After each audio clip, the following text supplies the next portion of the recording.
Hello दोस्तों, स्वागत है आपका आपके अपने यूट्यूब चैनल स्टडी विथ एजे में। इसमें आज हम देखते हैं आपका संस्कृत का जो पेपर हुआ है उसके सही आंसर देखेंगे, आंसर की देखेंगे कि क्या क्या इसमें सही आंसर हो सकते हैं। और बच्चों एक बात बता दूं आपको कि मैंने अभी 3 दिन पहले जो वीडियो डाला था एक कि आपके संस्कृत के पेपर में इतने प्रश्न हैं जो बहुत ही महत्वपूर्ण होंगे, तो उनमें से बहुत सारे प्रश्न इसमें आए हैं और कुछ तो जैसा का वैसा ही आ गया है। तो मैंने बहुत ही महत्वपूर्ण प्रश्नों की वीडियो जो डाला था उसमें से बहुत सारे प्रश्न इस पेपर में फंसे हैं जो आपके लिए बहुत ही महत्वपूर्ण थे। तो आपका अच्छा पेपर बना होगा अगर आपने उस वीडियो को देखा है। तो आने वाला अभी गणित का पेपर है उसके लिए भी मैं वीडियो आज डाल रहा हूँ, तो उस वीडियो को आप ज़रूर देखें ताकि आपका पेपर बहुत अच्छा बन सके। तो आइए देखते हैं कि आज इस संस्कृत के पेपर में आपके कौन कौन से आंसर सही थे और क्या क्या इसमें आंसर आपको लिखना था। यहाँ पे आपको बच्चों रोल नंबर लिखना है अंकों में और उसके नीचे यहाँ शब्दों में लिखना था। यहाँ आपको स्कूल का नाम, डाइस कोड, परीक्षा केंद्र का नाम और यहाँ डाइस कोड आपको अपने स्कूल का लिखना है ना। यहाँ परीक्षा केंद्र का नाम और यहाँ दिनांक, इस प्रकार से आपको इस कॉलम को फिल करना था। इसके बाद देखते हैं आपका बहुविकल्पीय प्रश्न है जो आपके 1 से 10 तक हैं। तो सबसे पहला प्रश्न जो था आपका, इसमें आपको पूछा गया था कि कार्य क्षेत्र, तो कार्य क्षेत्र क्या क्या है आपका, तो क्या आएगा बच्चों इसमें, इसका सही आंसर क्या आएगा, मिलेनियम है ना। इसके बाद दूसरा है शांति निकेतन भारतीय संस्कृति, तो इसमें आपका दूसरे नंबर का आएगा किसने किया था शांति निकेतन की स्थापना, यानी वहाँ शिक्षा देते थे, कौन थे वो, तो रविन्द्रनाथ ठाकुर। सी नंबर का आपका सही आंसर होगा रविंद्रनाथ ठाकुर। अगला प्रश्न है इसमें फिर आपका तीसरा नंबर की सज्जन इति पदस्य संधि विच्छेद अस्ति, यानी इसका संधि विच्छेद करना है आपको। तो सज्जन का क्या हो जाएगा आपका, बी नंबर आपका सही आंसर होगा इसमें सत धन जना, ये हो जाएगा सज्जन। तो इस प्रकार से आपका ये तीसरे का आंसर था। चौथा था द्वंद्व समास उदाहरण अस्ति, ये भी मैंने आपको बताया था कि द्वंद्व समास से एक आएगा आपका विकल्प में पूछ सकता है। तो द्वंद्व समास क्या होगा इसमें, राम लक्ष्मणो है ना, डी नंबर इसमें आपका सही आंसर होगा बच्चों। इसके बाद आपका जो 5वां नंबर का है हसितः इतिस्मिन् पदे क प्रत्यय अस्ति, हसितः में कौन सा प्रत्यय है, तो लेप है ना, लेप प्रत्यय इसमें है ना, कत कोत्वा ये नहीं है, लेप प्रत्यय इसमें आएगा, डी नंबर आपका सही आंसर होगा।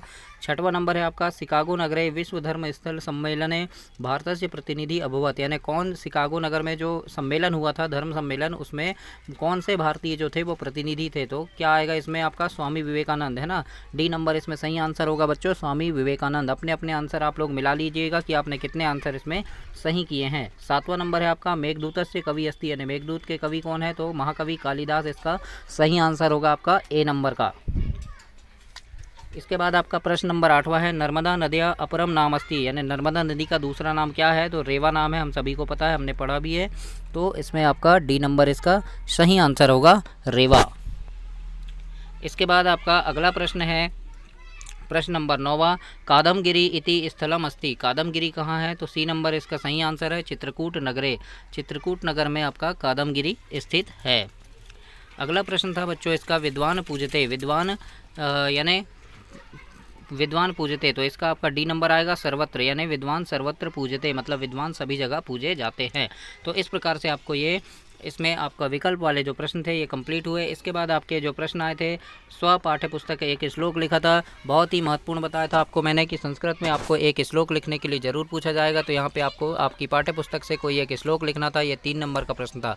ये मैंने अपने इंपॉर्टेंट वीडियो की सीरीज़ में आपको बताया था जिसमें से ये प्रश्न आया है। उसके बाद दूसरा बताया था, देखो आपको संख्या लिखने आएगी, संख्या दिया रहेगा, इसको संस्कृत में लिखना है। तो 28, 36 और 42 आई थी, मेरी उस वीडियो को आप ज़रूर देखना, मैंने इन प्रश्नों को आपको बताया था कि ये पूछा जाएगा और ये प्रश्न जरूर आए हैं हूबहू।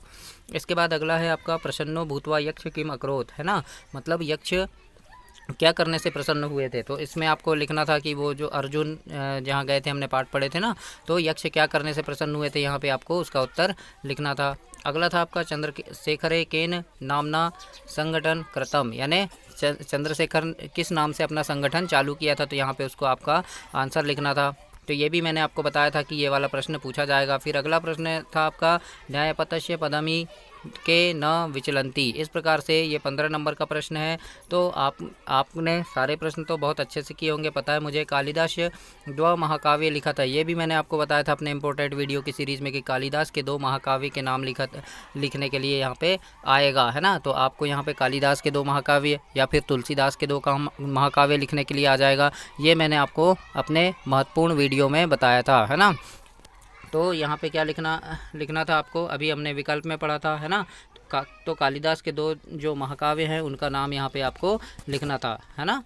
तो इस प्रकार से यहाँ लिखना था। अभिज्ञान शकुंतलम है एक, तो वो लिख देते आप। तो इस प्रकार से आपको इसमें लिखना था। पंच शाकानाम नामामि लिखता, है ना। अगला प्रश्न था आपका यहाँ पे, भवनानाम गवाक्षेषु किम विदते। फिर था अहिल्याबाई कीदृशी महिला आसीत, यानी अहिल्याबाई एक कैसी महिला थी उनके बारे में लिखना था। इस प्रकार से ये प्रश्न थे। फिर मैंने आपको यहाँ पे बताया था एक गद्यांश लिखने के लिए आएगा, तो ये गद्यांश है, देखो इसके उत्तर आपको संस्कृत में लिखना है। तो यहाँ पे आपको आंसर दिए हैं, गद्यांश को पढ़कर यहाँ पे आपको उनके आंसर लिखना था। एक गद्यांश आएगा, ये भी बताया था, और एक श्लोक भी बताया था मैंने। तो देखो श्लोक भी आया है यहाँ पे, एक श्लोक आया है, निर्धन से विषम भोगो। तो इसका आंसर आपको यहाँ पे लिखना है श्लोक को पढ़कर। तो इस प्रकार से आया था। मतलब आज का जो संस्कृत का पेपर आपका ऐसा आया है कि मैंने जितने क्वेश्चन बताया हूँ, कम से कम 1 या 2 क्वेश्चन ही नहीं आए हैं, बाकी सारे क्वेश्चन आए हैं बच्चों। तो गणित के लिए तैयार रहना। गणित की वीडियो आज ही मैं अपलोड करने वाला हूँ, तो उसमें कैसे प्रश्न आएंगे उसके लिए आप तैयार रहिएगा, और उस वीडियो को आप पूरा ज़रूर देखिएगा और पूरा रट लीजिएगा कि कैसे कैसे आए, पूरे गणित सॉल्व करके देखिएगा। अब देखिए, ये भी मैंने बताया था कि इस प्रकार से आपको कुछ दिए रहेंगे और खालिस्तान में आपको भरना है, लेटर लिखने आएगा, है ना, खालिस्तान फिल करना है।